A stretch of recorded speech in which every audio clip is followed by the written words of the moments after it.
channel. Today I'm going to discuss indirect acting cholinergic agonist, which is also named as anticholinesterase agents, and we are going to discuss the reversible types.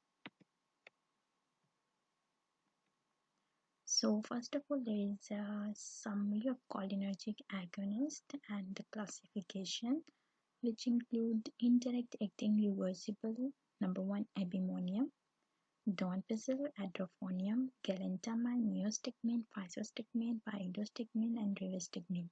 You can learn it by the rhyming words like mine. So you can see here, this is the galantamine, NEOSTIGMINE, and physostigmine, pyridostigmine. So the mine is a keyword. The second one is indirect acting irreversible, which include ecothiopate. And third one is reactivation of acetylcholinesterase, which is the reactivation of enzyme. You can say it includes the pyridoxine. So it causes the reactivation of acetylcholinesterase. So this is the mechanism of how the reversible type of anticholinesterases act. This is a step in which acetylcholine releases from the vesicle and act on the receptor, which may be M1 receptor and nicotinic receptor. At this point, there is an enzyme available which is known as cholinesterase. This enzyme causes the degradation of acetylcholine into acetate and choline. So the action of acetylcholine get reduced naturally. To inhibit this step, to increase the amount of acetylcholine in the synaptic cleft, there are acetylcholinesterases and the cholinesterase inhibitors, which is ecothiopate, EDROPHONIUM, NEOSTIGMINE, which inhibit this degradation of acetylcholine. In this way, the amount of acetylcholine in the synaptic cleft increases, so the intracellular responses also increases. This is a very easy mechanism, the main mechanism of the reversible type of cholinergic agonist. So you can see here, this is another diagram that easily explains how the acetylcholine degrade into the cholineacetate by the cholinesterases, acetylcholinesterase, and this step is inhibited by the cholinergic drugs or acetylcholinesterase inhibitors. So first of all, this is the brief introduction of acetylcholinesterase anticholinergic agonist and the reversible type of the reversible type of this anticholinesterases. So this is the acetylcholinesterase enzyme, which is an enzyme that specifically cleaves acetylcholine to acetate and choline that we have seen in the diagram. So it is located both pre and post synaptically in the nerve terminal where it is membrane bound. Inhibitors of acetylcholinesterase, anticholinesterase agents or cholinesterase inhibitors indirectly provide a cholinergic action by preventing the degradation of acetylcholine. This results in an accumulation of acetylcholine in the synaptic space.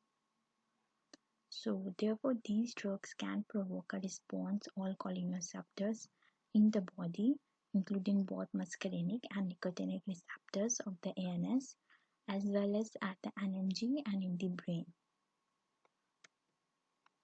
The reversible acetylcholinesterase inhibitors can be broadly classified as short-acting or intermediate-acting agents. So number 1 is EDROPHONIUM. You can see the basic mechanism of action is same, is a general one that we have discussed earlier. If you want, you can read it entirely, but the important point is it is prototype short-acting acetylcholinesterase and its duration of action is 10 to 20 minutes. While EDROPHONIUM is a quadrationally amine and its action are limited to the periphery. These are the main points about the EDROPHONIUM. What are the actions and therapeutic uses? It is used in the diagnosis of the myasthenia gravis and autonomic disease, which is autoimmune disease caused by the antibodies to the nicotinic receptor at the neuromuscular junction. This causes their degradation, making fewer receptors available for interaction with the acetylcholine. So it helps in diagnosis of the myasthenia gravis. Myasthenia gravis is a very uh, um, is a type of the autoimmune disease and the autoimmune condition. In myasthenia gravis, there are high amount of antibodies present um, in the synaptic cleft. So in case when you give the EDROPHONIUM, this causes the degradation of those antibodies which help in diagnosis of the myasthenia gravis.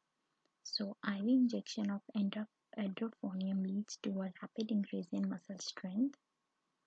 Care must be taken because excess drug may provoke cholinergic crisis. Atropine is the antidote. EDROPHONIUM may also be used to assess cholinesterase inhibitor therapy for differentiating cholinergic and myasthenia crisis, and for reversing the effects of non-repolarizing neuromuscular blockers after surgery. Due to the availability of other agents, EDROPHONIUM use has been limited. So these are the actions and therapeutic uses of EDROPHONIUM, which includes the diagnosis of the myasthenia gravis, to increase the muscle strength, and to assess the cholinesterase inhibitor therapy, whether the muscle weakness is due to the myasthenia crisis and the cholinergic crisis. So this helps to identify the main cause. Physostigmine, the second one, which is also the nitrogenous carbonic ester, and the mechanism of action is generally the similar one that we have discussed in the previous slide. It is the chemical form, that is carboxylated intermediate with the enzyme. So it is a substrate for acetylcholinesterase, and it forms a relatively stable carboxylated intermediate with the enzyme, which then becomes reversibly inactivated. So that's why it's called a reversible, because it can reversibly inactivate. It can causes the inactivity but reversible. The result is potentiation of the cholinergic activity throughout the body. Physostigmine has a wide range of effects as a result of its action, and stimulates not only the muscarinic and nicotinic sites of the NS but also the nicotinic receptor of the neuromuscular junction. So physostigmine का both side पर action है, muscarinic भी और nicotinic sites भी, or it also acts on the neuromuscular junction. So it's not selective. Its duration of action is about 30 minutes to 2 hours, and it is considered an intermediate acting agent. Physostigmine can enter and stimulate the cholinergic sites in the central nervous system. So it causes some effects in the central nervous system too. That's why it's the therapeutic uses are the drug increases intestinal and the bladder motility, which serves as its therapeutic action in atony of either organ. So it increases the motility of the intestine and the bladder. So it helps in therapeutic action in atony of either organ. So if there is any uh, um, issue occur in the bladder and the intestine, that help in increasing its mortality. Physostigmine is also used in the treatment of overdoses of drugs with anticholinergic action such as atropine. So if there is a patient who is taking atropine as an antidote or as an anticholinergic agent, so we give the physostigmine as an antidote to to overcome the enhanced dose of this drug. What are the adverse effects? The effects of physostigmine on the CNS may lead to convulsion when high doses are used, because it also acts on the central nervous system. That's why its side effects also occur on the brain. So it can cause the convulsion, bradycardia, and a fall in cardiac output may also occur. Inhibition of the acetylcholinesterase at the skeletal neuromuscular junction causes the accumulation of acetylcholine and ultimately results in paralysis of the skeletal muscles. So it can cause the bradycardia and fall in the cardiac output. because it inhibits acetylcholinesterase. When it inhibits acetylcholine amount increases, and it can cause the acetylcholinergic crisis in which the bradycardia occur and the paralysis occur. So you have to be vigilant in giving the dose. These effects are rarely seen with therapeutic doses. So if you give therapeutic dose, then this effect may not be seen. But if there is uh, any mistakes occur in the dose, then it causes the paralysis of the skeletal muscles. And this is because its action is 30 minutes to 2 hours. It can start its action within the 30 minutes. So this is the adverse effect of physostigmine. The next one is the neostigmine, and it is a synthetic compound that is also a carbamic acid ester, and it is reversibly inhibits the acetylcholinesterase in a manner similar to that of the physostigmine. Unlike physostigmine, neostigmine has a quaternary nitrogen, therefore it is more polar as absorbed poorly from the GIT and does not enter the CNS. So this is the important point related to the neostigmine and the difference between the neostigmine and the physostigmine. It cannot act in the central nervous system. It affects on the skeletal muscles that of the physostigmine. So physostigmine mostly we are using to increase the effects on the muscles, but the neostigmine has more effect than that of the physostigmine, and it can stimulate contractility before it paralyzes. Neostigmine has intermediate duration of action, usually 20 minutes to 2 hours, so its duration of action most likely similar. So what are the therapeutic uses? They used to stimulate the bladder and GIT, and also an antidote for competitive neuromuscular blocking agents. The therapeutic effect is quite like similar to the physostigmine. Neostigmine is also used to manage symptoms of the myasthenia gravis. And atropine, it's another therapeutic uses is also similar to the EDROPHONIUM. So what are the side effects? Adverse effects of neostigmine include those of generalized cholinergic stimulation such as salivation, flushing, decreased blood pressure, nausea, abdominal pain, diarrhea, and the bronchospasm. So whatever the cholinergic effects, the neostigmine effects are quite similar to that of the side effects of the cholinergic agents. Neostigmine does not cause CNS side effects and is not used to overcome toxicity of central acting antimuscarinic agents such as atropine. Neostigmine is contraindicated when intestinal or urinary bladder obstruction is present. So this is all about the adverse effects of the neostigmine. So its adverse effects is quite similar to the cholinergic crisis, and the neostigmine does not cause the CNS, so it has no CNS effect. The one drug which causes the central nervous system, whose name is physostigmine.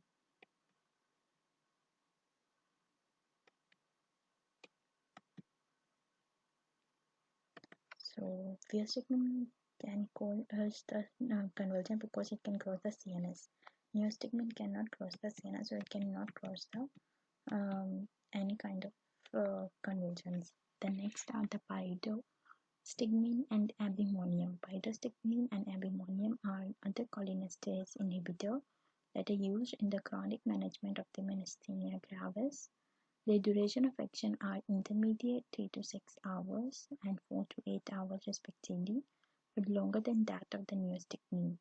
Adverse effects of these agents are similar to those of the neostigmine. So the important point is duration of action is 3 to 6 hours and 4 to 8 hours. So its duration of action is longer than that of the neostigmine. These are the newer one as compared to the others. And the last one are tacrine, donepezil.rivastigmine, and galantamine. You can learn it by the last word 9 and the mine. Patients with Alzheimer's disease have deficiency of cholinergic neuron in the CNS. This observation led to the development of aAnticholinesterases as possible remedies for the loss of the cognitive function. So जो Alzheimer's के patient हैं that can lose their memory, the cholinergic neurons, उनके जो cholinergic neurons की definition होती है, so the basic remedies you have to give anticholinesterase to treat the Alzheimer's disease is a therapeutic point.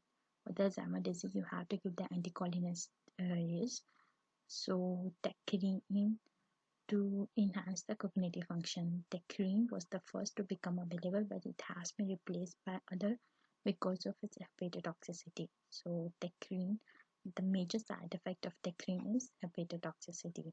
Despite the ability of donepezil.rivastigmine and galantamine to delay the progression of Alzheimer's disease, none can stop its progression.